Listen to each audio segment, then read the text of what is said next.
कि बच्चे जो मेरे से बार बार पूछ रहे हैं सर स्टार्ट कैसे करना है, मतलब करे कैसे। आपने बात तो समझा दी, आपने कहा बैच ले लो, ठीक है, स्टार्ट कैसे करें। सबसे पहला काम अपने अंदर का डर खत्म कर दो। ठीक है सर, डर कैसा, मतलब एक्चुअल में क्या तुम्हें डर है? तुम सबको ये डर लग रहा है जो ड्रॉप कर रहे हैं कि सर अगले साल नहीं हुआ तो क्या होगा।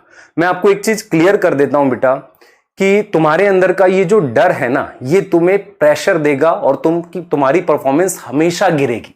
ये हमेशा ध्यान रखना। जो मान लो इस साल स्कोर आ गया, क्या आप उसे बदल सकते हो? नहीं सर। अगला एग्जाम कल है? नहीं। कितना टाइम है? 9-10 महीने तो है ही हमारे पास। तो फिर डर क्यों रहे हो? क्लियर, डर किस बात कर रहे हो? क्या जरूरी थोड़ी कि इस साल गड़बड़ हुई अगले साल गड़बड़ हो गया, ऐसा कुछ नहीं है। तो सबसे पहले अपने अंदर का डर खत्म कर दो और खुद से बोलो कि अगले साल मैं हर हाल में सिलेक्ट होने वाला हूं। ये खुद से बोलो। तो जब अपने अंदर का डर मिटा दोगे ना, तो फिर आप सिलेक्ट होने के चांसेस बढ़ा लोगे। तो सबसे पहले तो अपना डर खत्म कर लो। दूसरी चीज क्या करो, प्रॉपर प्लानिंग करो। प्लानिंग का मतलब 2 तरह की प्लानिंग होती है। एक आप बैच में क्या पढ़ रहे हो, दूसरा अपने दिन की प्लानिंग क्या है।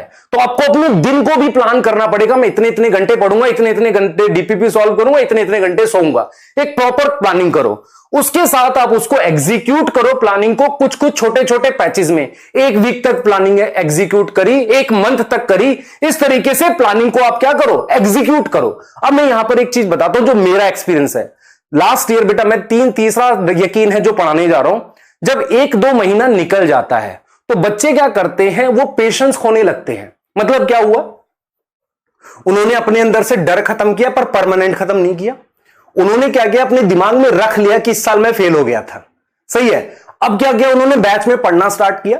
जब वो बैच में लेक्चर देख रहे हैं, डीपीपी सॉल्व कर रहे हैं, अपने दिमाग में ये भी रखे हुए यार पिछले साल भी तो यही कर रहा था, अब क्या कोई नया कर रहा हूं, क्या इस साल भी मैं पास होऊंगा कि नहीं होऊंगा, इस साल मैं कर पाऊंगा नहीं कर पाऊंगा। ये फिर चलने लगता है उनके दिमाग में। ये समझ पा रहे हो मैं क्या कह रहा हूं? ये फिर उनके दिमाग में चलना पड़ता है। यहां सबसे इंपॉर्टेंट है आपकी पेशेंस। क्लियर है? आपको हमारे साथ, जो मैं बार बार बैच में बोलता हूं कि मेरे साथ बने रहो, मैं सिलेबस टाइम पे खत्म करूंगा, हम सब टीचर पूरी मेहनत कर रहे हैं, साथ बने रहो। इस साथ बने रहने का मतलब क्या है, ये सारी चीजें जो मैंने डीपीपी वगैरह पे बात करी थी वो सब करना आपने।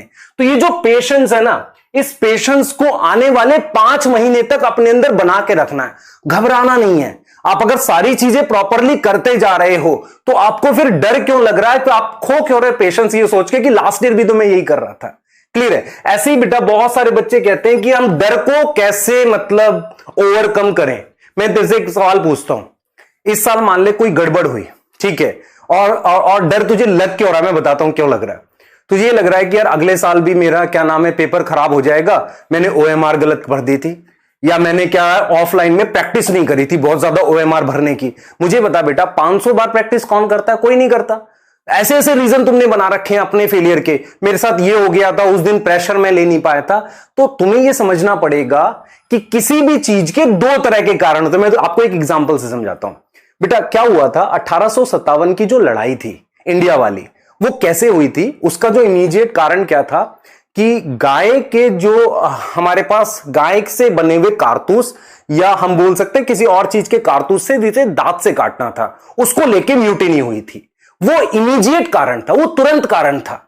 लेकिन मुझे जो मैं आपको रियल बताऊं, जो बहुत पुराना कारण ये था कि जो अंग्रेज जो हिंदुस्तानियों को दबा रहे थे, वो मेन कारण था ना, उनको सप्रेस कर रहे थे, वो मेन कारण था। लेकिन इमीडिएट कारण क्या निकल के आया, वो गाय की चर्बी उनको मुंह से कारतूस की काटनी पड़ी थी। तो क्या वो रीजन था? नहीं। ऐसे ही क्या हुआ है, जो तुम्हारे एग्जाम में ये सारी चीजें हुई हैं, जैसे पेपर लेंदी आ गया है ना, उसकी वजह से प्रेशर क्रिएट हो गया, उसकी वजह से सिली मिस्टेक हो गई।